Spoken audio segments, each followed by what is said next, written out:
لا إله إلا الله محمد رسول الله لا إله إلا الله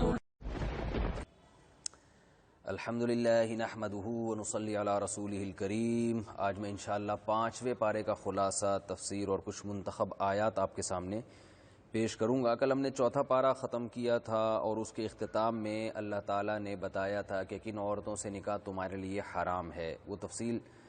گزر چکی۔ آج بتایا گیا ہے کہ تمہارے لیے ان کے علاوہ عورتوں سے نکاح حلال ہے، اس طور پر ان تبتغوا باموالکم محسنین غیر مسافحین، کہ نکاح کرنے کی نیت ہونی چاہیے، نکاح کے علاوہ کوئی اور طریقہ نہیں ہونا چاہیے عورت سے خواہش پوری کرنے کا۔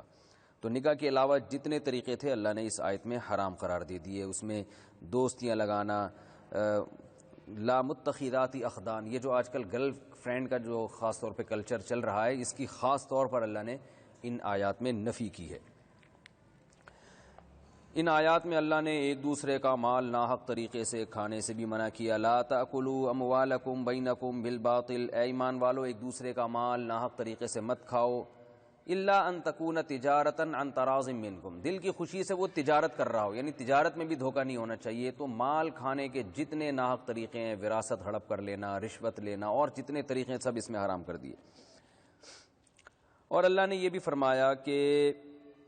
قتل مت کرو ایک دوسرے کو، اللہ تم پر بہت رحیم ہے۔ من یفعل ذلک عدوانا وظلما فسوف نصلیہ نارا، جو بھی کسی کو ناحق قتل کرے گا ہم اس کو آگ میں داخل کریں گے۔ تو قتل کی سزا اسلام میں آگ ہے، اللہ تعالی ہم سب کو اس آگ سے بچائیں۔ اور اللہ نے یہ خوشخبری بھی دی، ان تجتنبوا کبائر ما تنہون عنہ، اگر تم کبیرہ گناہوں سے اجتناب کرو گے، نکفر عنکم سیئاتکم، تو ہم تمہاری چھوٹی موٹی خطائیں معاف کر دیں گے۔ نبی صلی اللہ علیہ وسلم کے پاس کچھ خواتین آئی تھیں اور ان کو یہ خیال تھا کہ بھئی اللہ نے مردوں کو ہم پہ فضیلت دی ہے، تو آج بھی بہت سی خواتین کے ذہن میں یہ بات آ سکتی ہے کہ ہم عورت کیوں پیدا ہو گئے، آدمی کیوں نہیں بنے، مرد بہت سے ایسے کام کر سکتے ہیں جو خواتین نہیں کر سکتی۔ تو اللہ نے اس پہ آیت نازل کی، وَلَا تَتَمَنَّوْا مَا فَضَّلَ اللَّهُ بِهِ بَعْضَكُمْ عَلَىٰ بَعْضٍ، اللہ کا ایک نظام ہے کہ اللہ نے بعض کو بعض پر فضیلت دی ہے، تو جس کو اللہ نے فضیلت دے دی اس کی تمنا مت کیا کرو، یہ تمہارے اختیار میں نہیں ہے، آخرت کی فکر کرو، اس لیے کہ آخرت میں سب کا مقام ایک جیسا ہوگا۔ لِلرِّجَالِ نَصِيبٌ مِّمَّا اكْتَسَبُوا، مرد اگر کوئی عمل کریں گے تو ان کو بھی اس میں سے اتنا ہی حصہ ملے گا۔ وَلِلنِّسَاءِ نَصِيبٌ مِّمَّا اكْتَسَبْنَا، اور عورتیں اگر کوئی عمل کریں گی تو ان کو بھی پورا پورا اجر ملے گا۔ تو یہ دنیا کا ایک نظام ہے، کسی کو اللہ نے طاقتور بنا دیا، کسی کو کمزور، کسی کو دولت مند، کسی کو غریب، کسی کو فضیلت دے دی، کسی کو کم درجہ دے دیا۔ آخرت میں عمل کے لحاظ سے اللہ تعالیٰ کوئی فرق نہیں کریں گے۔ وَاسْأَلُوا اللَّهَ مِن فَضْلِهِ، اللہ سے اس کا فضل مانگا کرو۔ اور پھر اللہ تعالیٰ نے یہ بھی بتا دیا، الرجال قوامون علی النساء بما فضل اللہ بعضهم علی بعض، مردوں کو ہم نے عورت پر فضیلت دی ہے، لہذا بیوی پر لازم ہوگا کہ وہ شوہر کی اطاعت کرے۔ اللہ نے ایک درجہ بلند کیا اور اس کی وجہ بیان کی، اس لیے کہ اللہ کی مرضی ہے، فضل اللہ بعضهم علی بعض، اللہ تعالیٰ کا نظام ہے کہ بعض کو بعض پر اللہ فضیلت دیتا ہے۔ وَبِمَا أَنفَقُوا مِنْ أَمْوَالِهِمْ، اور اس لیے بھی کہ خرچہ اللہ نے مرد کے کندھوں پہ ڈالا ہے، تو ساری ذمہ داریاں اللہ نے جو بڑی ذمہ داریاں تھیں وہ مرد کے کندھوں پہ ڈالی ہیں، اس لیے بھی اس کو فضیلت دی ہے۔ اور نیک عورتوں کی اللہ نے تعریف بھی بیان کی، قانتات حافظات للغیب، مرد کی غیر موجودگی میں اپنی عزت کی حفاظت کرتی ہیں، خیانت نہیں کرتی اپنے شوہر کے ساتھ اور اطاعت کرنے والی ہوتی ہیں۔ اور اللہ تعالیٰ نے میاں بیوی میں اگر جھگڑا ہو، اختلاف ہو، تو اللہ نے یہاں یہ بیان کیا، ان خفتم شقاق بینہما فبعثوا حکما من اہلہ وحکما من اہلہا، لڑائی ہو رہی ہے، صلح کی کوئی صورت نہیں نکل رہی، تو ایک شخص مرد کے خاندان کا اور ایک عورت کے خاندان کا بیٹھ کے دونوں آپس میں ان کی بات سنیں اور صلح کی کوشش کریں۔ اگر میاں بیوی دونوں صلح کرنا چاہیں گے تو اللہ ان کے درمیان صلح پیدا کر دے گا، یعنی اگر دونوں چاہیں گے کہ غلط فہمیاں دور ہو جائیں اور ہم محبت سے رہیں تو اس جرگے کے نتیجے میں ان کے درمیان انشاءاللہ محبت پیدا ہو جائے گی اور لڑائیاں ختم ہو جائیں گی۔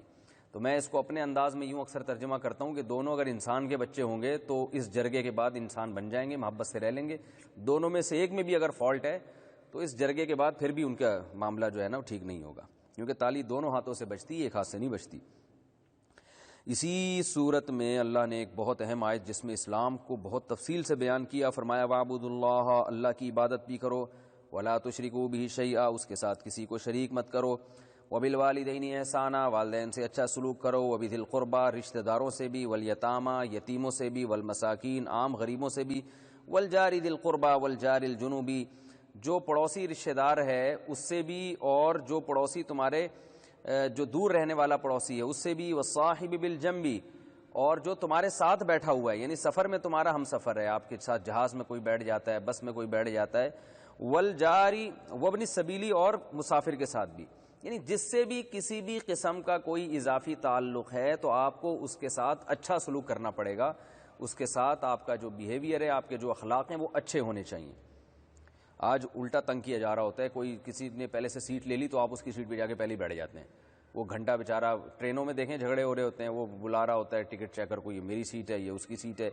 تو اب تو خیر کم ہو گیا، پہلے بہت زیادہ ہوا کرتا تھا۔ تو اسلام نے حکم دیا کہ جو تمہارا ساتھی ہے سفر کا، اس کے ساتھ تم نے اچھا سلوک کرنا ہے، اس کے آرام کا خیال کرنا ہے۔ اور اللہ نے اس میں بھی خرچ کرنے کا حکم دیا کہ اللہ تعالیٰ کو کنجوس لوگ پسند نہیں ہیں۔ اس صورت میں اللہ نے یہ بھی بیان فرمایا، ان اللہ لا یغفر ان یشرک بہ ویغفر ما دون ذلک لمن یشاء، شرک کے علاوہ گناہ کی مغفرت ہو سکتی ہے مگر شرک کی اللہ کبھی بھی مغفرت نہیں کرے گا، یہ بھی اللہ نے اس میں بیان کیا۔ یہود و نصارہ حسد کرتے تھے، عرب میں ایک امی کو جو لکھنا پڑھنا نہیں جانتے، محمد صلی اللہ علیہ وسلم، ان کو نبوت کیسے مل گئی؟ ہم پڑھے لکھے لوگ ہیں، ہم تورات انجیل جانتے ہیں، ہمارے پاس تہذیب زیادہ، یہ عرب تو کچھ بھی نہیں ہے، تو یہ تو ایک ایسے ہی قوم تھی ان پڑھ۔ تو اللہ نے فرمایا ام یحسدون الناس علی ما آتاہم اللہ من فضلہ، حسد کیوں کر رہے ہو؟ اللہ نے اپنے فضل سے کسی کو نبوت دے دی، کسی کو مقتدی بنا دیا، تو یہ تو اللہ کا فضل ہے، جس کو چاہتا ہے عطا فرماتا ہے۔ اس سے پتہ چلتا ہے کہ حسد کرنے والا اپنا ہی نقصان کرتا ہے، دوسرے کا نقصان نہیں کرتا۔ تو اللہ نے اگر کسی کو کوئی فضیلت دی ہے، کسی کو ذہانت زیادہ دے دی، کسی کو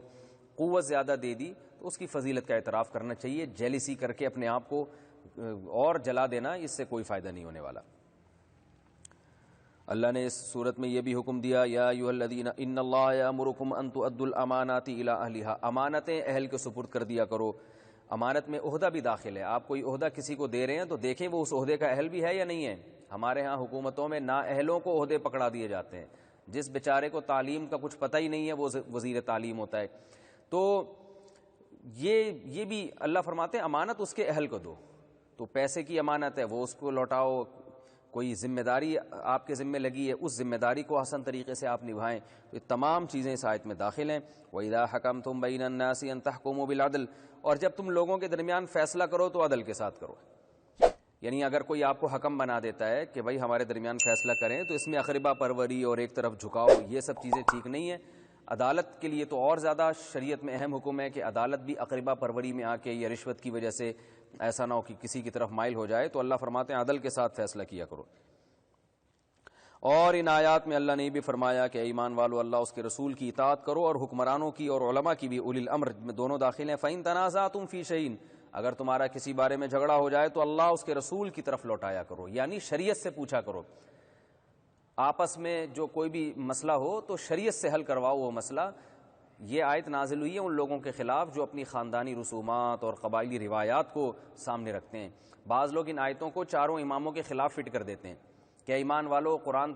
کہہ رہا ہے کہ جب جھگڑا ہو جائے تو ابو حنیفہ سے نہیں پوچھو، امام شافعی سے نہیں پوچھو، بلکہ اللہ اس کے رسول کی طرف لوٹاؤ۔ تو یہ اس آیت کا مطلب نہیں ہے، اس آیت کا مطلب ہے اللہ اس کے رسول سے مراد ہے شریعت، اور شریعت کو جتنا مجتہدین جانتے ہیں اتنے عام لوگ نہیں جانتے۔ عام آدمی کے ایک آیت ہوتی ہے، دوسری آیت اس کے سامنے نہیں ہوتی، یا ایک حدیث ہوتی ہے دوسری حدیث نہیں ہوتی، یا جو حدیث ہوتی ہے اس کے صحیح اور ضعیف ہونے میں وہ غلطی کر رہا ہوتا ہے، یا بعض دفعہ وہ حدیث منسوخ ہوتی ہے۔ تو ائمہ اربعہ نے پوری تحقیق کی ہے قرآن و سنت پہ، اس تحقیق کے بعد ہمارے سامنے شریعت کو رکھا ہے۔ تو اس آیت کا مفہوم یہ ہے کہ اے ایمان والو، جب تمہارا اختلاف ہو جائے تو تم نے اپنے خاندانی روایات یا اپنے باپ دادا کی رسومات یا اپنی خواہشات پہ فیصلہ نہیں کرنا، بلکہ شریعت پہ فیصلہ کرنا ہے، اللہ اس کے رسول پر۔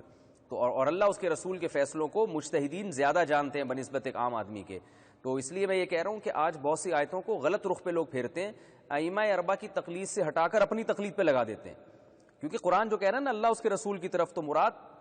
اللہ سے مراد قرآن ہے اور رسول سے مراد احادیث ہیں۔ تو پورا قرآن اور ساری حدیثوں کی طرف لوٹانا ہے۔ اور آپ بتاؤ پورا قرآن اور ساری حدیثیں مجتہدین سے زیادہ کون جانتا تھا؟ اور پھر اس سے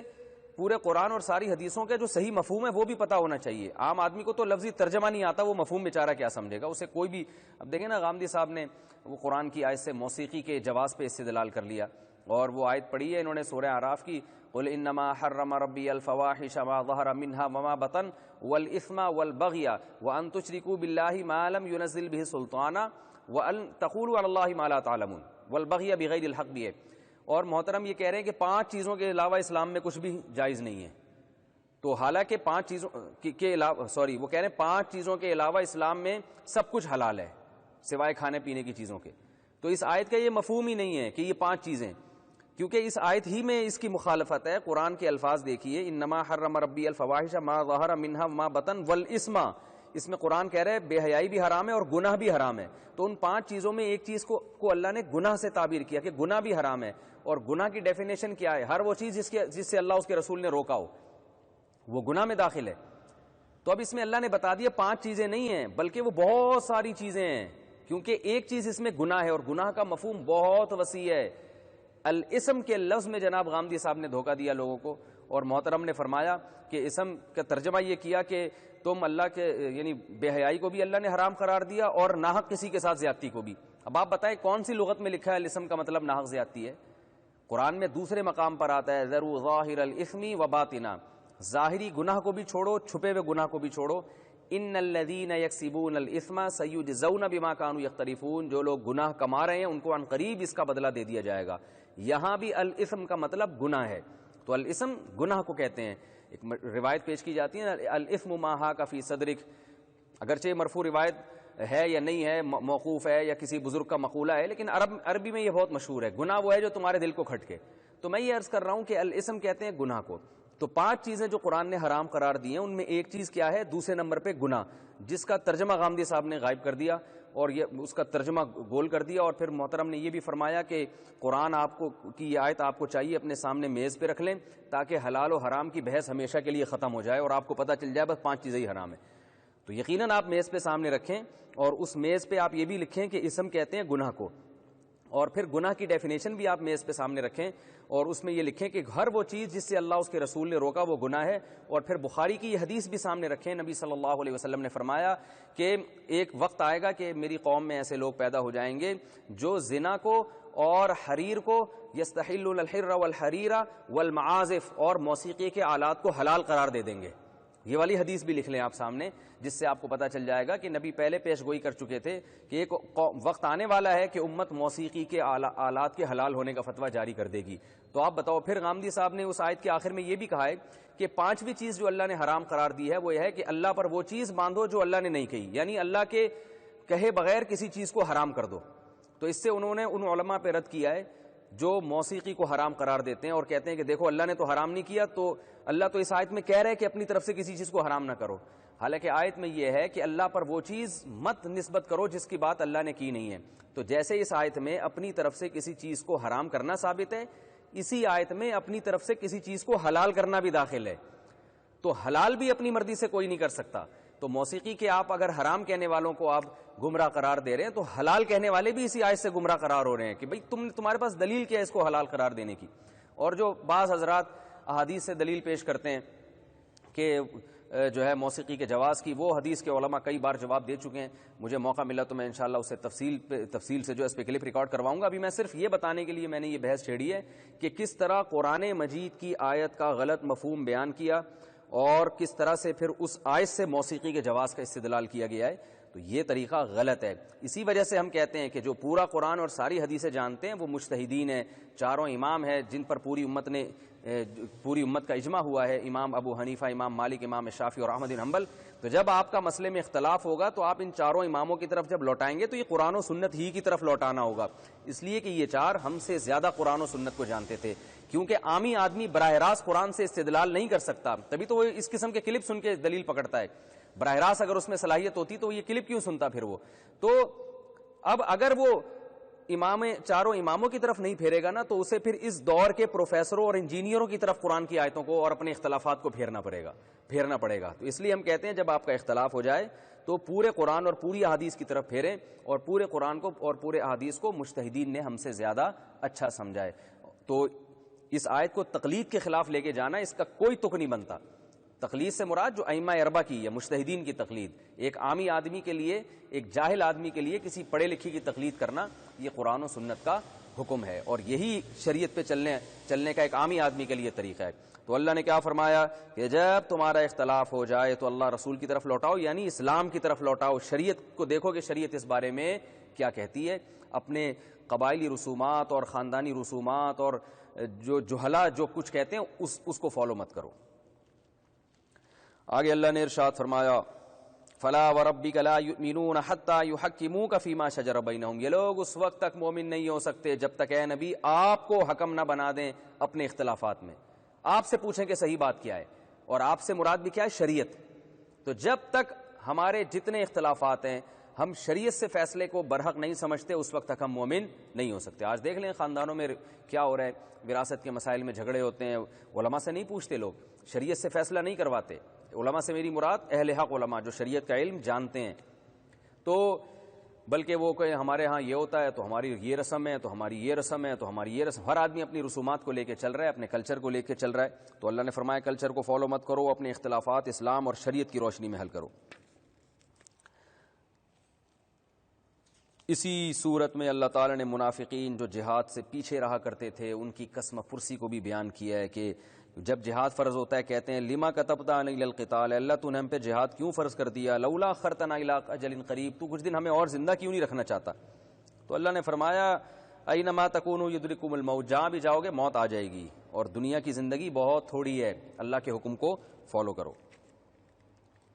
اللہ نے یہ بھی ارشاد فرمایا وَإِذَا جَاءَهُمْ أَمْرٌ مِّنَ الْأَمْنِ أَوِ الْخَوْفِ أَذَاعُوا بِهِ، جب ان کے پاس امن یا خوف کی کوئی خبر آتی ہے تو بغیر تحقیق کے پھیلا دیتے ہیں۔ وَلَوْ رَدُّوهُ إِلَى الرَّسُولِ وَإِلَىٰ أُولِي الْأَمْرِ مِنْهُمْ، انہیں چاہیے کہ رسول کی طرف لوٹائیں یا حاکم وقت کی طرف لوٹائیں، اس کا فائدہ کیا ہوگا، لَعَلِمَهُ الَّذِينَ يَسْتَنبِطُونَهُ مِنْهُمْ، جو لوگ اس خبر کی تہ میں گھس کے اس کی حقیقت کو جاننے کی صلاحیت رکھتے ہیں، ایسے باصلاحیت لوگوں کی طرف جب آپ خبر کو لوٹاؤ گے تو آپ کو اس کی حقیقت بتا دیں گے۔ اس آیت میں اللہ نے یہ بھی بتایا ہے کہ جب بھی کوئی خبر ہو تو رسول کی طرف لوٹاؤ، کیونکہ صحابہ سے اولین خطاب ہو رہا ہے، اور رسول کی دو حیثیتیں، ایک آپ پیغمبر ہیں اور ایک آپ حاکم ہیں۔ تو پیغمبر ہونے کی حیثیت سے آپ براہ راست اللہ سے بھی پوچھ سکتے ہیں، اور حاکم ہونے کی حیثیت سے آپ کے پاس تحقیق کے وسائل اور ذرائع زیادہ ہیں۔ اور اگر رسول نہ ہو تو اولو الامر، امر کہتے ہیں معاملے کو، جو بھی خبر ہے اس کے معاملہ یعنی جو اس خبر کے اہل ہیں ان کی طرف لوٹاؤ۔ صحت کی اگر خبر ہے کہ خربوزہ کھانے سے خون بنتا ہے، ایک مثال دے رہا ہوں، تو یہ ڈاکٹر اور حکیم آپ کو بتائیں گے کہ بنتا بھی ہے کہ نہیں بنتا۔ ٹماٹر کھانے کے کتنے فائدے ہیں، فیس بک پہ آپ اپنی طرف سے نہ پھیلاتے رہیں، آپ کسی ڈاکٹر سے پوچھیں یہ فائدے جو واٹس ایپ اور فیس بک پہ آئے ہیں یہ ٹماٹر میں ہیں بھی کہ نہیں ہیں، کسی حکیم سے کسی ڈاکٹر سے پوچھیں، 2 فائدے حکیم نے بتائے ہوتے، 6 اپنی طرف سے اس میں لگا کے مارکیٹ میں خبر پھیلائی جاتی ہے، اور پتہ یہ بھی بتا دیا کرے کہ کسی کے لیے نقصان دہ تو نہیں ہے۔ تو ایسی خبریں، ابھی کورونا وائرس کے بارے میں آپ دیکھ لیں، اتنی جھوٹی جھوٹی خبریں ہمارے معاشرے میں پھیل رہی ہیں، اتنی جو تحقیق کا اہل نہیں ہے وہ ویڈیو بنا بنا کے کہ یہ ڈاکٹر جھوٹ بول رہے ہیں، یہ یہودی کی سازش ہے، یہ فلانے کی سازش ہے، وہ تحقیقیں پیش کر رہا ہے۔ تو اللہ فرماتے ہیں ماہرین کے پاس اس خبر کو پیش کرو۔ میڈیکل سائنس کی بات ہے نا، تو ڈاکٹروں سے پوچھو، ڈاکٹر بتائیں گے کہ یہ وائرس ہے کہ نہیں ہے، یہ کتنی تیزی سے پھیل رہا ہے۔ 2 قطرے ناک میں ڈال دینے سے وبا ختم، وہ وائرس ختم ہو جاتا ہے، اور کلونجی کی دھونی دینے سے بالکل وائرس جڑ سے ختم ہو جاتا ہے۔ ٹھیک ہے، فائدہ ہوتا ہوگا یقیناً ان چیزوں کا، لیکن یہ جو آپ اس قسم کے ٹوٹکے لوگوں کو بیان کر رہے ہیں، تو کسی ماہر حکیم یا کسی ماہر ڈاکٹر جو خاص طور پر کورونا وائرس کے بارے میں معلومات رکھتا ہو، آپ نے اس سے پوچھا ہی ہے؟ تو اللہ فرماتے ہیں ہر خبر کو اس کے ماہرین سے پوچھو۔ تو آج کتنی، میں بار بار یہ واقعہ بیان کر رہا ہوں، ایک صاحب کا انتقال ہوا کورونا وائرس سے، تو ان کے رشتہ دار کہہ رہے ہیں کورونا وائرس ہے، اور ایک ویڈیو آ گئی، ایک صاحب کھڑے ہوئے ایک انگلش میں ایک پیپر دکھا رہے ہیں کہ تحقیق سے صاحب یہ ریسرچ ہے ڈاکٹروں کی کہ ان کو نیگیٹو تھا، یہ پازیٹیو نہیں تھا، ان کو وائرس نہیں تھا، اور لوگ اس خبر کو آگے پھیلا رہے ہیں۔ اور بھائی آپ اس کے ماہرین سب سے پہلے ان بزرگ کے بیٹوں کو فون کر کے پوچھو کہ آپ کے ابا کو کیا بیماری تھی، یہ آدمی کیا لگتا ہے ان کا۔ مجھے جس نے وہ ویڈیو بھیجی میں نے کہا یہ ان کا جن کا انتقال ہوا ان کا ماموں ہے، ان کا چچا ہے، ان کا بھتیجا ہے، ان کا بیٹا ہے، کون ہے یہ؟ ایسے ہی اٹھ کے کوئی بھی بنا دے۔ اور میں نے کہا یہ جو انگلش میں اس نے تحقیق لکھی ہوئی ہے یہ ریسرچ ہی ہے، یہ کوئی آلو پیاز ٹماٹر کی پرچی تو نہیں ہے جو گھر والوں نے لکھ کے دی ہو انگلش میں۔ سودا لینے کے لیے بھیجا، اس نے کہا چلو یار ویڈیو بنانے کا اچھا موقع ہے، اس کو کون پڑھے گا؟ اس کو تو ڈاکٹر پڑھ کے بتائیں گے نا، یہ رپورٹ ہے کون سے ہاسپٹل کی رپورٹ ہے یہ؟ تو کوئی تحقیق نہیں ہوتی۔ اور ٹھیک ہے جھوٹ بھی ہمارے معاشرے میں پھیل رہا ہے، جھوٹی خبریں بھی کورونا وائرس کے بارے میں آ رہی ہوں گی، لیکن آپ سچی خبر ہو یا جھوٹی خبر ہو آپ نے ریسرچ کرنی ہے، اور ریسرچ کے جو اہل ہیں ان سے کروانی ہے۔ ہر فن کے ماہرین ہوتے ہیں، وہ آپ کو بتائیں گے کہ ہر آدمی ریسرچ ہر چیز میں نہیں کر سکتا، ماہرین بتائیں گے آپ کو۔ تو اسی طرح شریعت کے بارے میں بھی یہ آیت ہے، اور اس سے محدثین اور فقہاء نے استدلال کیا ہے کہ شریعت کے بارے میں جب حدیث آپ کے پاس پہنچے گی تو حدیث کا صحیح یا ضعیف ہونا اور اس حدیث سے مسئلہ کیا نکلتا ہے یہ بھی شریعت کے ماہرین جن کو مجتہدین کہا جاتا ہے وہ بتائیں گے آپ کو۔ ان تک خبر کو لوٹاؤ، وہ بتائیں گے اس سے کیا مسئلہ مستنبط ہو رہا ہے۔ یہ احادیث اور قرآن سے مسئلہ نکالنا یہ انجینئروں اور پروفیسروں کا کام نہیں ہے، یہ مجتہدین کا کام ہے۔ جیسے کوئی پروفیسر جو اپنی فیلڈ میں پروفیسر ہو وہ اپنی فیلڈ میں تو تحقیق پیش کر سکتا ہے، وہ کسی اور کی فیلڈ میں اگر بات کرے گا تو اس کی بات کو رد کر دیا جائے گا۔ جیسے کوئی عالم اور مفتی میڈیکل سائنس کی اپنی ریسرچ کوئی پیش کر رہا ہو تو اس کی بات کو ہمیں قبول کرنے کی اجازت نہیں ہے۔ تو اسی طرح یاد رکھیں کوئی کسی فیلڈ کا ماہر نہ ہو اور وہ اس فیلڈ کے بارے میں تبصرہ کر رہا ہو تو شریعت میں اس کی خبر کو قبول کرنے کی بھی اس آیت کی روشنی میں اجازت نہیں ہے، اس کی تحقیق کو قبول کرنے کی اجازت نہیں ہے۔ تو اس لیے ہر فن کے ماہرین ہوا کرتے ہیں اور ان ماہرین سے پوچھا جاتا ہے۔ تو اللہ فرماتے ہیں کہ جب بھی کوئی خبر ہو، آیت کا تو ایک شان نزول ہے لیکن تمام فقہا محدثین کا اجماع ہے کہ اس آیت کے میں عموم ہے، ہر قسم کی خبریں اس میں داخل ہیں۔ ہر قسم کی خبروں میں اس کے ماہرین سے پوچھا جائے گا اس کا مفہوم کیا ہے، اس کا مطلب کیا ہے۔ ہر آدمی ہر فیلڈ میں ٹانگ اڑا رہا ہے۔ جو مفتی نہیں ہے وہ مسائل بتا رہا ہے لوگوں کو بیٹھ کے اور حدیث کے حوالے دے رہا ہے۔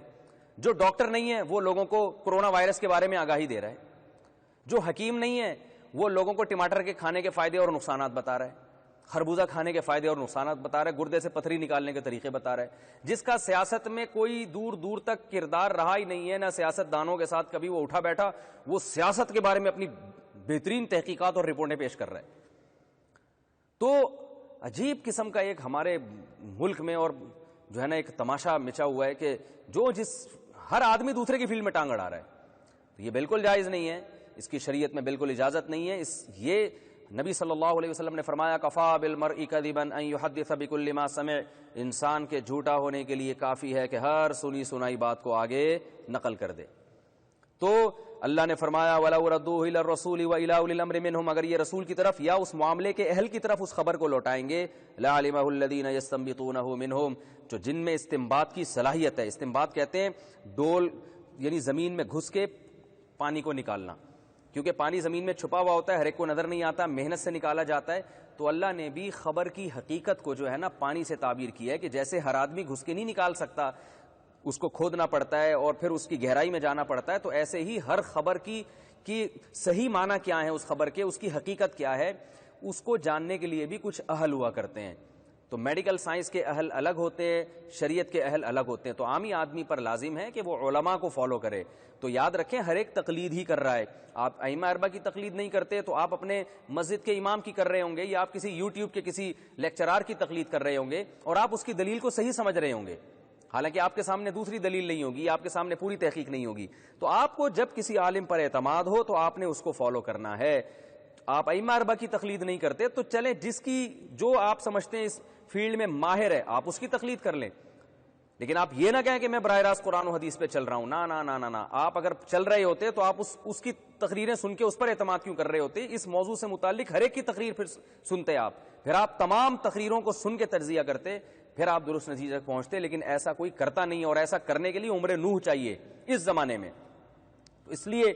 جو بھی قرآن و سنت کے نام پہ بیٹھتا ہے گمراہی پھیلاتا، بھی میں نے بتایا غامدی صاحب نے قرآن کی آیت کی غلط تفسیر کی اور بہت سے لوگ ان کو داد دے رہے ہیں، اور یورپ میں ایک بہت بڑا طبقہ ان کو پڑھا لکھا طبقہ سن رہا ہے، کیونکہ وہ پڑھا لکھا طبقہ چاہتا ہے کہ ہمیں اسلام میں گنجائشیں ملیں، تو ان کو وہاں سے بہت ساری گنجائشیں مل رہی ہیں، جمعے کی نماز کی بھی چھٹی مل گئی اور بہت ساری چیزیں مل رہی ہیں، تو لوگ اس کو فالو کر رہے ہیں۔ تو اللہ نے فرمایا ہر فن کے ماہرین ہوا کرتے ہیں، ان ماہرین سے اس کی حقیقت تم پوچھو۔ اور ہماری نظر میں جو ائمہ اربعہ ہیں ان پر پوری امت نے اعتماد کیا، اس لیے ان کو فالو کرنا ہماری رائے میں زیادہ درست ہے۔ آج کے لوگوں کی نسبت پہلے لوگوں کو فالو کیا جائے۔ حضرت عبداللہ بن مسعود کا مشہور مقولہ ہے کہ جو تم میں کسی کو فالو کرنا چاہتا ہے فَلْيَسْتَنَّ بِمَنْ قَدْ مَاتَ، ان کو فالو کرے جو دنیا سے جا چکے ہیں۔ فَإِنَّ الْحَيَّ لَا يُؤَمَّنُ عَلَيْهِ الْفِتْنَةُ، جو زندہ لوگ ہیں وہ فتنے سے مامون نہیں ہیں، ان پہ فتنے کا اندیشہ زیادہ ہے، ان کے مفاد ہو سکتے ہیں، ہو سکتا ہے اپنے ویورز بڑھانے کے لیے وہ ایسی ایسی الٹی الٹی باتیں کر رہے ہوں، ہو سکتا ہے ہر فرقے پہ رد وہ اس لیے کر رہے ہوں تاکہ ایک نئے فرقے کی بنیاد رکھ سکیں۔ تو حضرت عبداللہ بن مسعود کیا فرماتے ہیں؟ زندہ آدمی پر فتنے کا احتمال زیادہ ہے۔ آگے اللہ تعالیٰ نے اسی صورت میں قتل خطا اور قتل عمد کے حکام بیان کیے کہ جو قتل خطا ہے اس کی دیت کیا ہے، اس کو تفصیل سے اللہ تعالیٰ نے بیان کیا، اور اللہ نے توبہ کا طریقہ بیان کیا، وَمَن يَعْمَلْ سُوءًا أَوْ يَظْلِمْ نَفْسَهُ ثُمَّ يَسْتَغْفِرِ اللَّهَ يَجِدِ اللَّهَ غَفُورًا رَحِيمًا، فرمایا جو بھی گناہ کرے گا تو سچے دل سے اللہ سے توبہ کرے کہ اللہ آئندہ نہیں کروں گا، معافی مانگے، اللہ کو وہ غفور الرحیم پائے گا۔ اللہ نے آپس میں جو ہم خسر پسر کرتے ہیں اس میں نیگیٹو باتوں سے منع کیا، لا خیر فی کثیر من نجواہم الا من امر بصدقۃ او معروف او اصلاح بین الناس، فرمایا لوگوں کی اکثر سرگوشیوں میں خیر نہیں ہوتی، غیبتیں اور بہتان تراشیاں زیادہ ہوتی ہیں، لہذا جب چپکے سے باتیں کیا کرو تو صدقے کا، نیکی کا حکم دیا کرو، لوگوں میں جوڑ کی باتیں کیا کرو۔ اور اسی میں اللہ تعالیٰ نے میاں بیوی کے جھگڑوں کا بھی تذکرہ کیا کہ اگر جھگڑے کسی طرح صحیح ہونے کا نام نہیں لے رہے تو درمیان کا سلو کا راستہ اختیار کرو، اور اللہ نے یہ بھی بتایا کہ جس کی 2 یا 2 سے زیادہ بیویاں ہوں گی تو عدل کی کوشش کرو، 100% برابری نہیں کر سکتے، وَلَن تَسْتَطِيعُوا أَن تَعْدِلُوا بَيْنَ النِّسَاءِ وَلَوْ حَرَصْتُمْ، بالکل یعنی ہر ایک کے ساتھ بالکل برابر نظام رکھو، یہ اللہ فرماتے ہیں ممکن نہیں ہے، فَلَا تَمِيلُوا كُلَّ الْمَيْلِ، لہذا جتنا اللہ نے عدل بتایا ہے اس کی کوشش کیا کرو، اور ایسا نہ ہو کہ ایک کی طرف اتنے مائل ہو جاؤ کہ دوسری کو بالکل لٹکا کر چھوڑ دو، ایسا نہ کیا کرو۔ اور اللہ نے یہ بھی فرمایا میاں بیوی میں حتی الامکان سلو کی کوشش ہو، ہر طرح سے جوڑ کی کوشش کرو، اور اگر تمام کوششیں جوڑ کی ناکام ہو جاتی ہیں، رہنا بالکل ناممکن ہو جاتا ہے، تو پھر ان کو ایک دوسرے کے ساتھ جو ہے نا چپکا کے مت رکھو، جیسے ہمارے بعض علاقوں میں ہوتا ہے شوہر بیوی پہ بے انتہا ظلم کر رہا ہے اور سدھرنے کا نام نہیں لے رہا، پھر بھی لڑکی کے والدین کیا کرتے ہیں، اسی کو بیٹی کو جو ہے نا بس سسرال بھیجتے ہیں کہ جائے یہ مر جائے، نفسیاتی پاگل ہو جائے، اس کو وہیں بھیجو کیونکہ ہمارے ہاں طلاق کا رواج نہیں ہے، ایسے ڈائلاگ ہے۔ بعض دفعہ عورت بہت بد اخلاق ہوتی ہے، مرد کے لیے برداشت کرنا ناممکن، وہ ڈپریشن میں چلا جاتا ہے لیکن اس کو طلاق نہیں دینے دیتے، تو اللہ نے فرمایا ایسا نہیں کرو، جوڑ کی کوشش کرو، لیکن اگر ہر طرح کی کوششیں ناکام ہو جاتی ہیں، سدھرنے کا نام نہیں لیتے، تو ان میں علیحدگی کر دو، وہیں تفرقا یغنی اللہ کلا من سعتی، علیحدگی ہو جائے گی تو اللہ ہر ایک کو اپنے فضل سے غنی کر دے گا، وہ بھی نہیں مرے گی، یہ بھی نہیں مرے گا، سب کا سارے دنیا میں آرام سے زندگی گزار لیں گے، اس کے لیے کوئی اور انتظام ہو جائے گا، اس کے لیے کوئی اور انتظام ہو جائے گا۔ تو جس کو میں اپنے الفاظ میں کہتا ہوں ٹینشن لینے کا نہیں ہے، محبت سے رہو، نہیں رہ سکتے تمیز سے الگ ہو جاؤ۔ تو اللہ تعالیٰ نے اور بھی اس میں حکم دیا، منافقین کی خاص طور پر شناعت کو بیان کیا، منافقین اللہ کو دھوکہ دینے کی کوشش کرتے ہیں، اور پھر اللہ نے فرمایا کہ حقیقت میں اللہ ان کو سزا دے گا اس عمل پر، اور اللہ نے یہ بھی فرمایا کہ اے ایمان والو، مومنین کو چھوڑ کر جو اسلام دشمن لوگ ہیں ان کو اپنا جگری دوست مت بناؤ، اور اللہ نے یہ بھی بتایا کہ منافقین اگر توبہ کر لیں اور آئندہ اعمال کو درست کر لیں تو یہ بھی مومنین کے ساتھ ہوں گے۔ ما یفعل اللہ بعذابکم ان شکرتم وآمنتم، اگر تم نیک زندگی گزارو گے تو اللہ تمہیں عذاب دے کے کیا کرے گا؟ تو اللہ کو اپنے بندوں کو عذاب دینے کا شوق بالکل نہیں ہے۔ اللہ تعالی ہم سب کو سمجھنے کی اور عمل کرنے کی توفیق عطا